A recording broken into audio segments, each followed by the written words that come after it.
On the 28th of July, 2013, Sherpa Mingma climbs to Camp 3 on K2 in the gathering dusk. At an altitude of 7,200 meters, he reaches an empty platform. There is no tent. All that lies on the snow is an ice axe and a pair of black diamond crampons. The climbers who slept here the night before are nowhere on the slope. Their names were Marty and Denali Schmidt, father and son. 2 days earlier, 6 international expeditions came down from Camp 3 on K2. All of them, except one, the Schmidt rope team, stayed. This is the story of why one of the most experienced guides of his generation made a decision from which there was no coming back. It begins not in the mountains, but in the sky. Marty Schmidt is born on June 10, 1960, in the small Californian town of Lodi, into a family of German-American immigrants. Little is known about his early years. His parents kept him out of the public eye, and later he himself disliked talking about the past. But what is known for certain is how his adult life began. At the age of 20, Marty joins an elite parachute rescue unit. He passes one of the toughest selection processes in the country. These are the people who get dropped from planes into places where others are dying, into burning buildings, icy water, mountain slopes. Their job is to pull the living out. This service has a short motto, which Marty would adopt as his personal code for the rest of his life, that others may live. He would repeat that phrase decades later in the mountains, explaining why he could not walk past someone dying at 8,000 meters. The young Marty is sent to a series of bases, first the Philippines, then Alaska, a rescue unit. This is not a ceremonial posting. In 1984, a fire breaks out in one of the Philippine hotels, and Marty takes part in the rescue operation. For this work, he receives a medal, one of the highest air rescue decorations. The turning point in his life happens in Alaska. In 1983, Marty climbs Denali for the first time, the main mountain of the state, 6,190 meters of cold rock and ice. After that mountain, something inside him shifts. He realizes he wants to be more than a rescuer in the sky. He wants to be a man who lives in the mountains permanently. By the end of his service, Marty develops a strange double habit. He feels equally natural pulling other people's lives out of danger and going up alone, higher and higher. These two things never separate inside him. He carries them at the same time as a single calling: rescue and ascent. A few years later, he will leave the service for good and never return to it. But the motto stays, and 30 years later, it is the motto that will lead him to a decision the mountains do not forgive. By the end of 1985, Marty completes his service and returns to California. The mountains become his profession. He guides groups in the Sierra Nevada, travels to Alaska, builds his first client experience. In 1986, in the town of Santa Cruz, he meets a young dancer named Joanne Patty. Their romance develops quickly. Both of them travel constantly. Neither is tied to one place. In 1988, Marty opens his own company. It has a long, businesslike name, Marty Schmidt International Guiding. From that moment on, he officially becomes a high-altitude guide who leads paying clients on the most difficult mountains on the planet. That same year, in a small Australian settlement, Marty and Joanne have a son. Marty chooses the name himself, Denali, the name of the main mountain of Alaska, the very same one he climbed for the first time 5 years earlier during his service. That mountain has many names: McKinley, the Great One, the High One. But the indigenous people of Alaska always called it by that one word, Denali. Marty gives this name to his son like a vow. The mountain that once turned him back now lives in his house. The family begins to wander. In 1989, Marty, Joanne, and 1-year-old Denali moved to New Zealand, to the town of Hastings on the North Island. Marty chooses this country deliberately.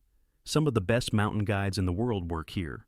International certification is easier to obtain. And from here, it is convenient to fly to the Himalayas. In 1991, a second child appears in the family. A daughter, Sequoia, also named after a natural phenomenon, after the giant Californian trees. In 1993, the family relocates to Christchurch on the South Island. This becomes the permanent base. From here, Marty leaves on expeditions, and to here, he returns between seasons. A year later, in 1994, he is granted New Zealand citizenship.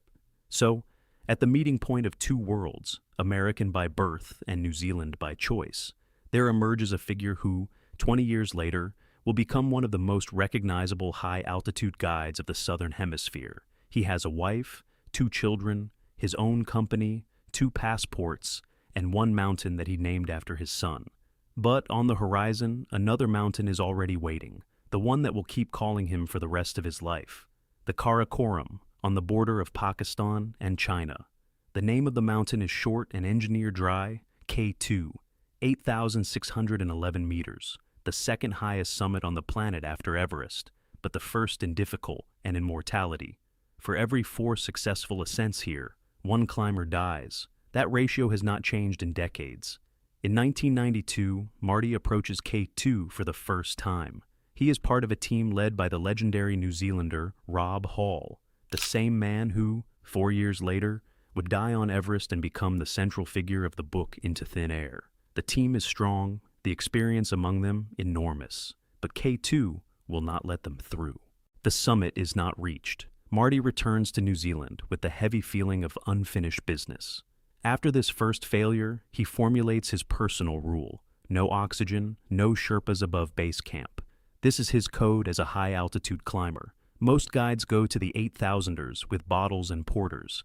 It is safer and easier. Marty chooses a different path. He believes that only this way does the mountain remain real, only this way does the result belong to you, not to a cylinder of oxygen. In 2000, he returns to K2 for the second time, and again, without success. The mountain turns away again. 2 attempts, 2 failures, 8 years of his life, and not a single photograph from the summit. For a guide of his reputation, that is a lot. Yet the neighboring 8,000ers begin to surrender. In 2001, Marty takes 2 summits in a row: Kangchenjunga, the 3rd highest mountain in the world, and Cho Oyu, the 6th.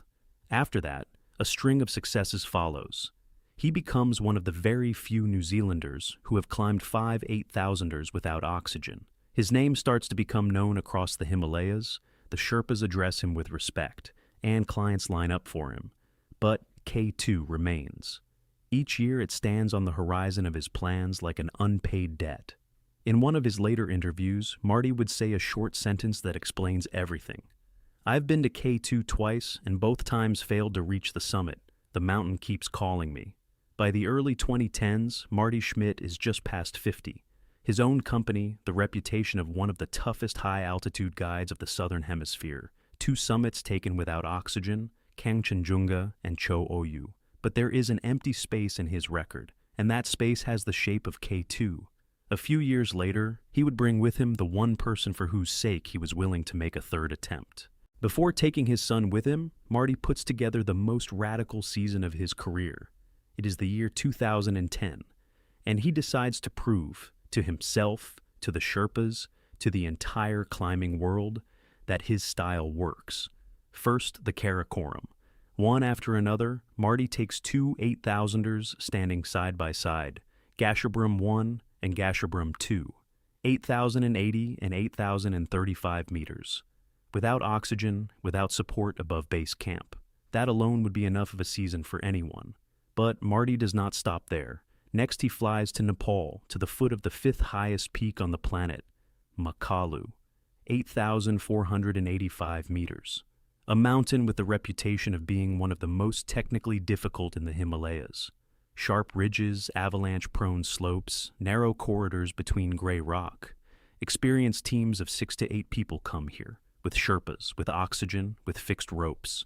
Marty goes alone, solo, without a bottle, without a partner, without a backup. On an 8,000-meter ridge, there is no one to hold him in case of a fall. No one to share oxygen if his lungs fail. No one to notice that a man has dropped into a crevasse. Just him, his pack, his ice axe, and the mountain. He reaches the summit, and he comes down alive. After this ascent, Marty enters a very short list. He becomes the 3rd New Zealander in history to climb Makalu solo, and the first to do it without oxygen. That line will stay in his biography forever. During the same period, he receives international guide certifications from the New Zealand Mountain Guides Association and from the American AMGA. He begins testing equipment for his expeditions in cooperation with the company MacPac. His name becomes a commercial mark of quality. Guy Cotter, one of the most famous guides in New Zealand and an old acquaintance of Marty's, would later say something strange about him. He was not known as a risk-taker. To an outsider's ear, the phrase sounds paradoxical. For most people, soloing Makalu without oxygen is the very definition of pure risk. But in the logic of high-altitude mountaineering, something else is at work: control and an understanding of one's own limits so precise that you can go alone. The Sherpas who worked with Marty in the Himalayas describe him in the same words: charming, attentive to people, with endless energy. Not the kind of man who shouts at porters and pushes them towards the summit. By the age of 50, he stands in the front rank of the high-altitude guides of his generation. And next to him, a young man begins to appear. A young man for whom all these achievements are not a legend, but simply his father. Marty's eldest child grows up in 3 countries at once. Denali Schmidt spends the summer in California with his American relatives, the winter in New Zealand, and sometimes ends up in Australia. He has 2 passports, 2 accents, and the habit of packing a suitcase in 20 minutes. When his father is away on the 8000ers, Denali finds his own passion: snow. The Californian ski resort Bear Valley becomes his second home. He works there as a ski patroller. This is not a tourist profession. It is a rescue service on the slopes. The patroller is the first to reach injured skiers, evacuates the wounded, monitors avalanche conditions. Denali is good at it. He is fast, durable, calm under pressure. His father's genes show through. But alongside this, something completely different is growing in him. Denali is an artist, a professional one, not on the level of a hobby. In May 2013, he graduates from the California College of the Arts in San Francisco with a degree in painting. He receives his diploma with the second highest grade point average of his class, a rare achievement at one of the most competitive art colleges in America. His mentor, the painting instructor Jordan Cantor, describes Denali in a single phrase: a curious experimenter. Denali really does work in a wide range of techniques: oil on canvas, oil on plywood, video installations, 3-dimensional pieces. His style is abstract, almost playful, far from classical landscape painting. One of his paintings has a short and recognizable title, K2, the silhouette of the mountain, the very one that defined his father as a professional. But instead of a black triangle, the kind you see on tourist postcards, Denali assembles the mountain out of dozens of smiling faces. It is a joke, an anxiety, and an admission all at once, that K2 had long ago stopped being just a mountain to his family. It had become a character. A few weeks before graduation, something happens to Denali that shifts his inner focus. A close friend of his is killed in a hang glider accident. It is the first real death of his life. After the funeral, Denali goes back into the studio and works in silence, not answering messages. Acquaintances would later say that after this incident, something different appeared in his paintings. Not play, but tension. He is 25. His education has just ended. Ahead of him is the summer. His father invites him on a major expedition. Denali agrees without long deliberation. He does not know that this is the last free season of his life. Father and son have been working together in the mountains for some time. Their shared history on big walls begins in 2011 in Alaska. They climb the very mountain Denali was named after, 6,190 meters. Father and son open a new route on the lower southwest face, along a line no one had taken before them. The route is given a name that does not need translation: Dad and Son.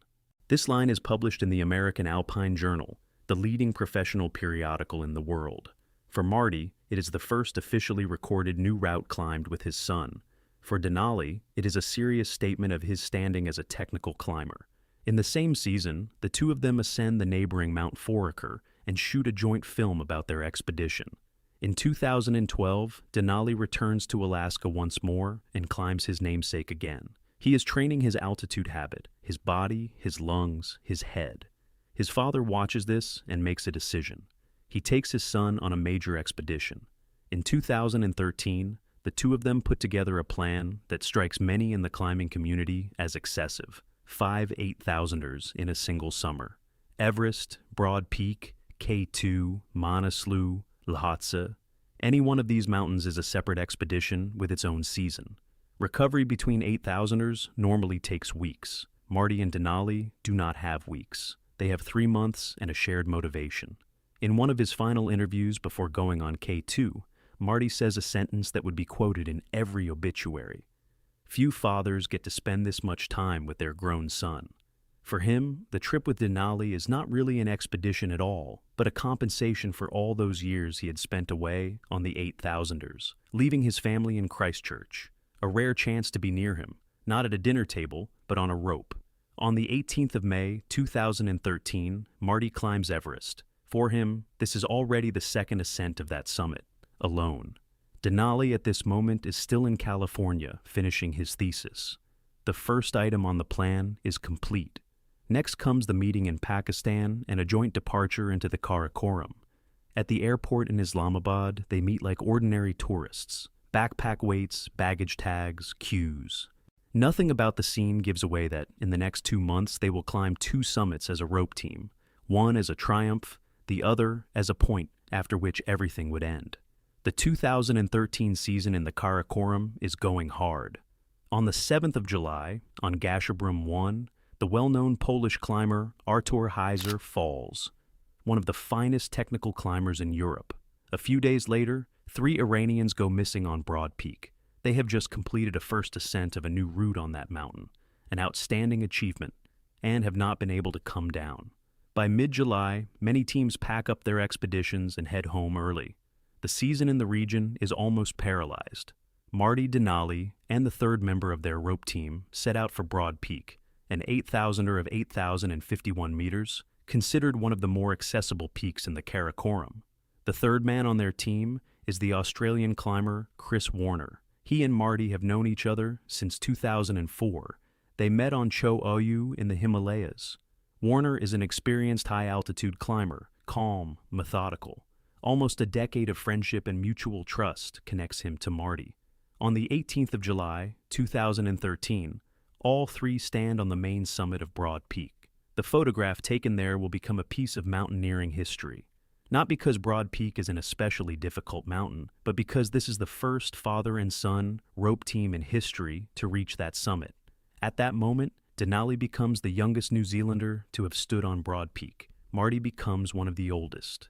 The descent takes several hours, but immediately upon their return to camp, Marty, Denali, and the Swiss climber, Mike Horn, who has just arrived, learn that the same 3 Iranians who completed the new route are still somewhere on the mountain, and alive. The point at which they were last seen is transmitted by radio.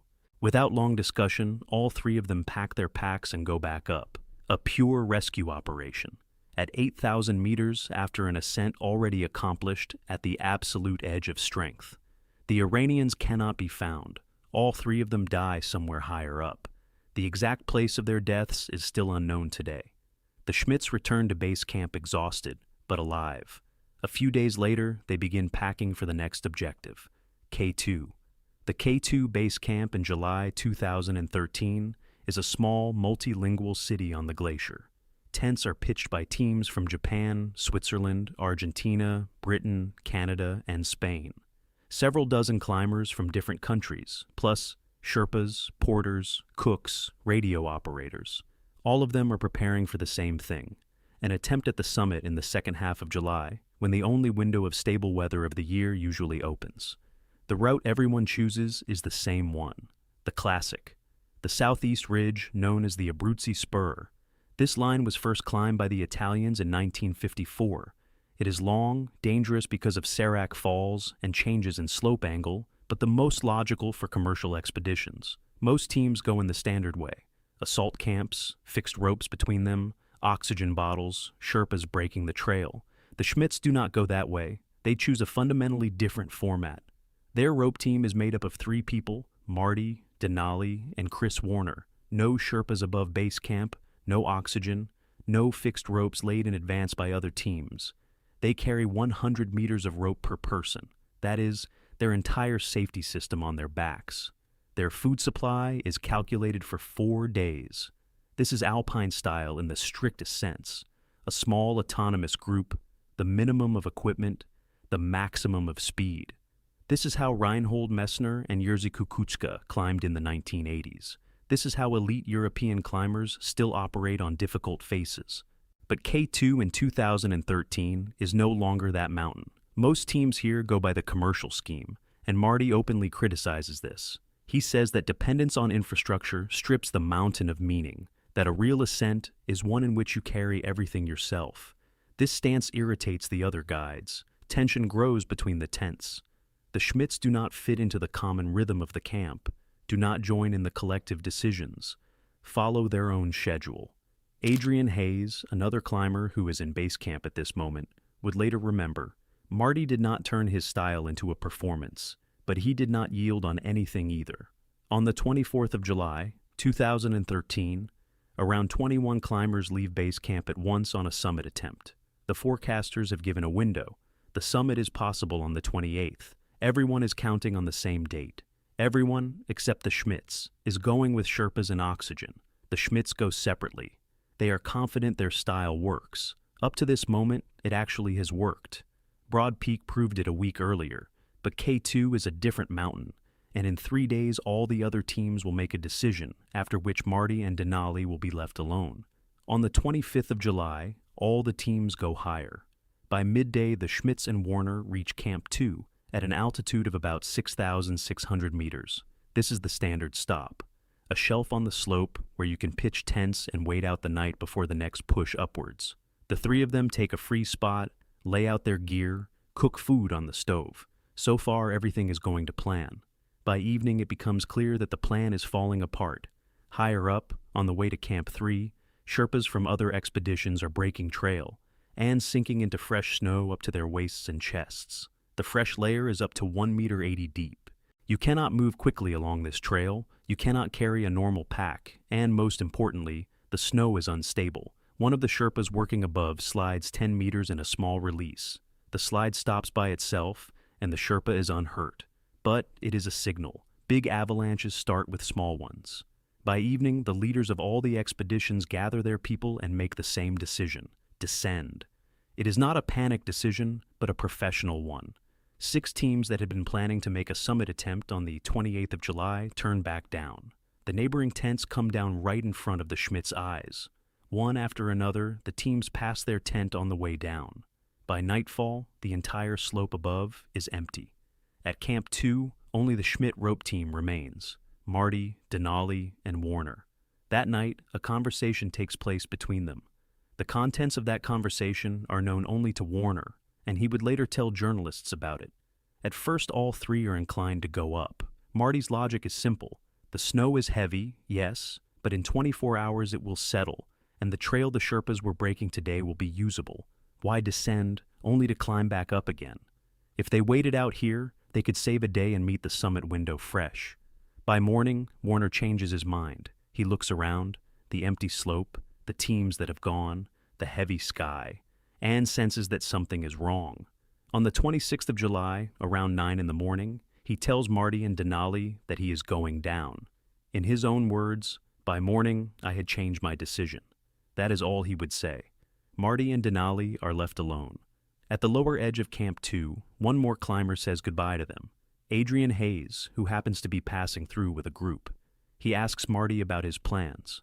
Marty answers calmly and without drama. "Today we'll go up to Camp 3 and see. If it's good, we'll go on tomorrow. If not, we'll come down." Hayes nods and continues downhill. A few hours later, father and son are alone on the slope. Above them, an empty Camp 3, waiting for its first guests. Below them, the long trail down, which everyone else has just gone. Snow is falling from above. The climb from Camp 2 to Camp 3 takes them 9 hours. That is very long. A rested, acclimatized team usually covers this section in 5 or 6. But there is too much snow. The trail the Sherpas were breaking the day before has been partly buried again overnight. Whoever goes first has to push a track through the fresh layer over and over again. Going first is Denali. The 25-year-old son breaks trail all day, waist-deep in snow, at an altitude exceeding 7,000 meters. With every step, he raises his knee above his waist, plants his foot, transfers his weight, sinks in, pulls his foot back out. He does this hundreds of times in a row. His father walks behind, belaying and matching his rhythm. Around 6:30 in the evening on the 26th of July, Marty makes radio contact with base camp. He reports simple facts. They are at Camp 3. The altitude is around 7,200 meters. The climb took 9 hours. There was strong wind with spindrift. They are cold. The tent is up. Then Marty adds a detail in which the father shows through, not the guide. Over the radio, he praises his son. He says Denali broke trail all day, that he did well, that without him, the climb would have taken twice as long. Pride is audible in Marty's voice. Down at base camp, Warner listens to this transmission. He looks up towards Camp 3. At the altitude of 7,200 meters, a plume of snow is visible. Wind is tearing it from the ridge and carrying it in a long banner. This is a bad sign. Up there it is still snowing and the wind is still spinning. The snow cover keeps building. At the end of the transmission, Marty says the key sentence. He moves the decision up or down to the morning radio call. Tomorrow, at 8 in the morning, they will come back on the air and report what they intend to do. If the weather and the snow allow it, they will go for the summit. If not, they will descend to base camp. Logical, careful, professional.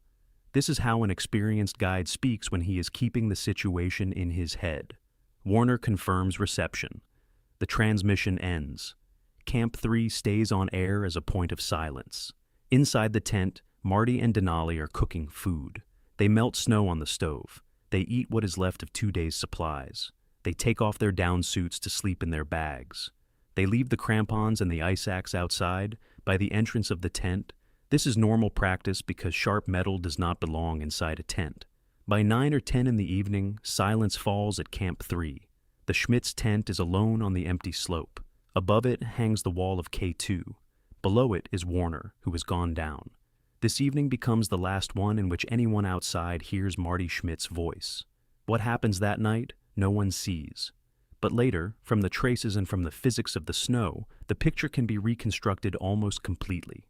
Sometime between the late evening of the 26th of July and the early morning of the 27th, a large snow avalanche comes down over Camp 3. Not a serac, not a falling glacier, not an ice collapse. An ordinary avalanche of fresh snow that had been building for 2 days on a steep ice base. Avalanches like this are called slab avalanches. An enormous plate of supersaturated snow tears off the slope and accelerates downwards. The scar of the avalanche, the line of release on the slope, would later be measured by Sherpas, about 400 meters wide. A very large avalanche, large enough to sweep not just a single tent, but an entire camp off the mountain. The geography of this place explains everything. K2 and the neighboring broad peak stand side by side, and between them there is a narrow mountain corridor. The wind in this corridor accelerates and works like a snow pump. It blows enormous quantities of snow onto the slopes on the K2 side. Beneath this snow is hard blue ice. The slope angle is around 30 degrees, exactly the right angle for major avalanches, too little for constant self-release, too much to hold a heavy fresh layer. That night, the slope does not hold. The slab tears off, and it goes down at enormous speed. The Schmidt's tent is right in its path. By every indication, at that moment, they are asleep inside the tent. The avalanche comes suddenly. The tent, with 2 people inside it, leaves the slope together with the snow. The morning of the 27th of July, 8 in the morning, base camp is waiting for the radio call. Silence. Warner calls Camp 3. There is no answer. At 12 o'clock, silence again. At 6 in the evening, a third call. Camp 3 is silent. By the end of the 27th of July, base camp begins to understand that something irreparable has happened.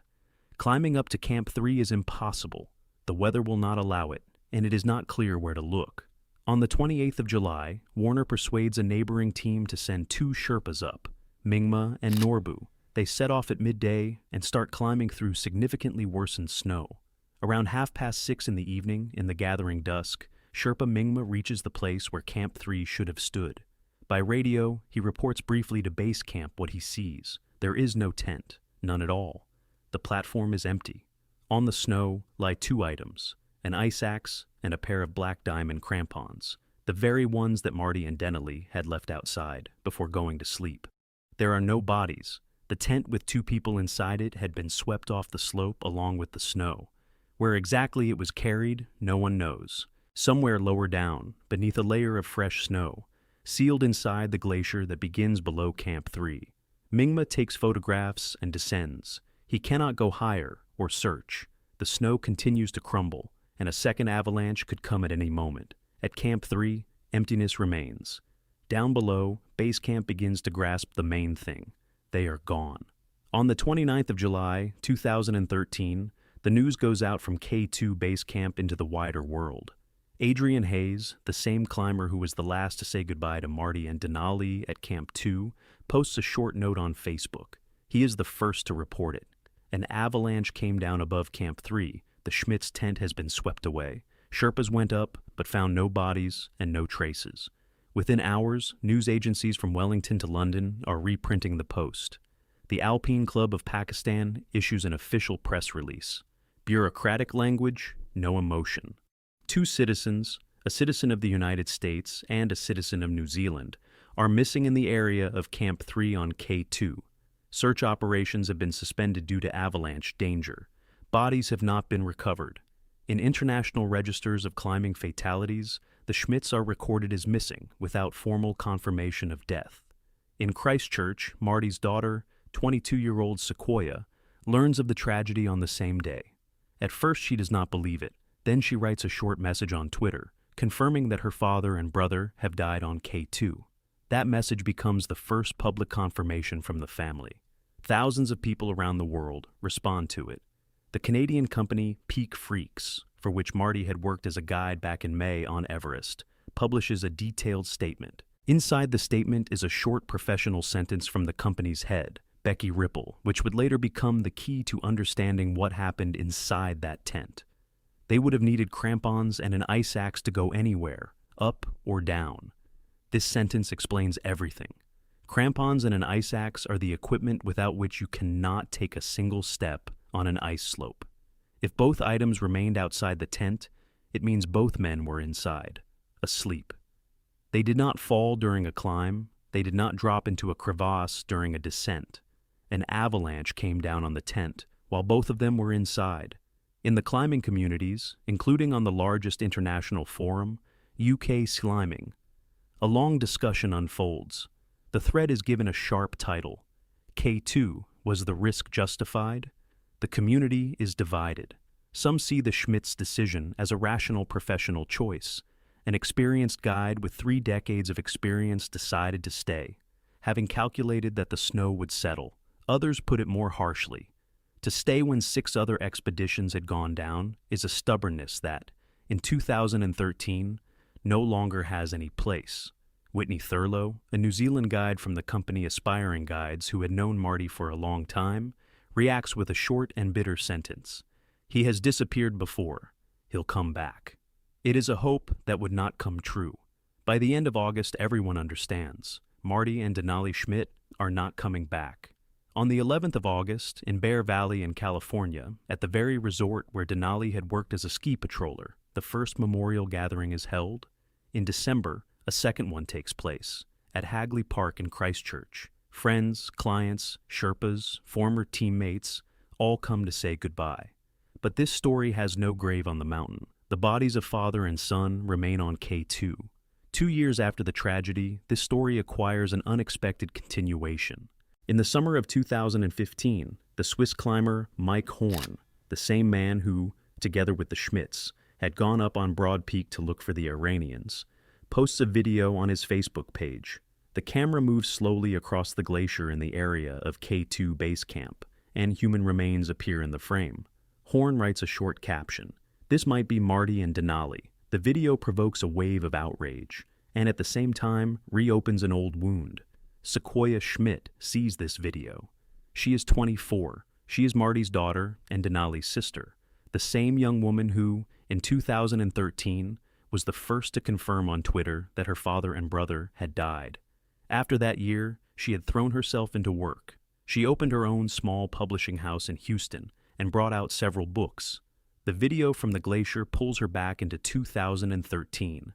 Sequoia makes a decision for which no one in her family is prepared. She flies to Pakistan, alone, Without the support of state institutions, without high-altitude trekking experience, without any specialized preparation, she hires local porters, a guide, and walks on foot to the K2 base camp.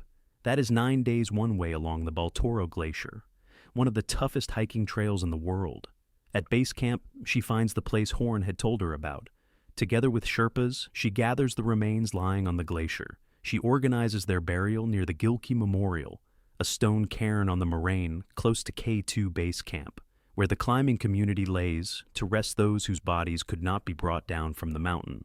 She returns home to Houston with one goal: to obtain identification. In September 2015, the result of the DNA test arrives. The remains she had brought back from the glacier do not belong to either Marty or Denali. They are other climbers who died on K2 in different years. Sequoia responds publicly and calmly. She writes that the bodies of her father and brother are still somewhere on the mountain and may remain there forever. This becomes the official endpoint of the physical part of the story. Then a symbolic chapter begins. In that same year, 2015, Sequoia publishes a book about her journey. It is called Journey of Heart, A Sojourn to K2. It is the first complete public account of the events told by the family. The book contains everything: the childhood, the father, the brother, the avalanche, the glacier, the remains, the DNA test. The book sells in modest numbers, but for the family it becomes a way to close the story in their own words. In San Francisco, in a small storage unit, Denali's artistic works are discovered, the very paintings and installations he had not had the time to show to the world. Friends and his college mentor suggest to the family that they put together an exhibition. Sequoia agrees. The tour is given the title Peak Inspirations. The paintings travel internationally: San Francisco, Denver, Houston. The artistic career of Denali Schmidt begins 2 years after his death. Denali's paintings find their permanent home in an unexpected place. In Khumbu, at the foot of Everest, at an altitude of 3,775 meters, in a small cultural center called Sagarmatha Next, a gallery opens. Its name reads short and precise: the Denali Schmidt Art Gallery, one of the highest altitude art galleries in the world. Tourists walking to Everest Base Camp pass through its rooms. Among the works on display is the installation Buried, a self-portrait of a young man in an orange down suit lying under a thin sheet of ice. Denali made it back in college, a few months before leaving for K2. The ice in the installation melts in the gallery, and gradually a face in glasses emerges from beneath it. Today this work looks as though the artist had foreseen his own end. He did not foresee it. He grew up in a family in which the mountains were always close, and he simply painted what he felt. In 2018, a book appears that puts a full stop to the journalistic part of the story. The author is Adrian Hayes, the same climber who was the last to say goodbye to Marty and Denali at Camp 2. The book is titled One Man's Climb. In it, Hayes describes not only his own ascent, but also the Schmidts' decision to stay. In one of the podcasts after the book's release, he says a sentence that, for many, becomes the epitaph of this story. They thought they were invincible. This sentence sounds harsher than family and friends would have liked, but there is a logic in it that is hard to argue with. Guy Cotter, the legendary New Zealand guide and old acquaintance of Marty's, holds firmly to a different view. He was not known as a risk-taker. In the climbing community, both assessments coexist. Some will remember Marty as a professional who calculated the risks and lost to a single night. Others as a man who should have descended together with the 6 other teams. The truth, it seems, lies somewhere in between, in a dull middle ground, where both assessments are simultaneously true.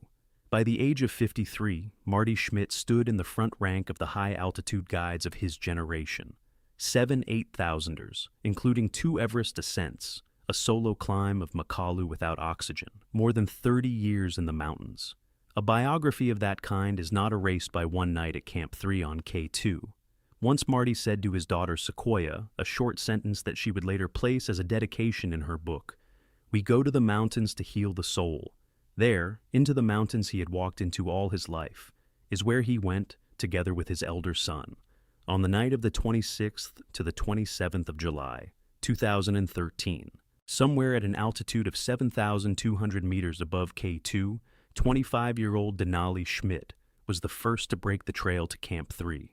Along that trail, the two of them, father and son, reached their last tent.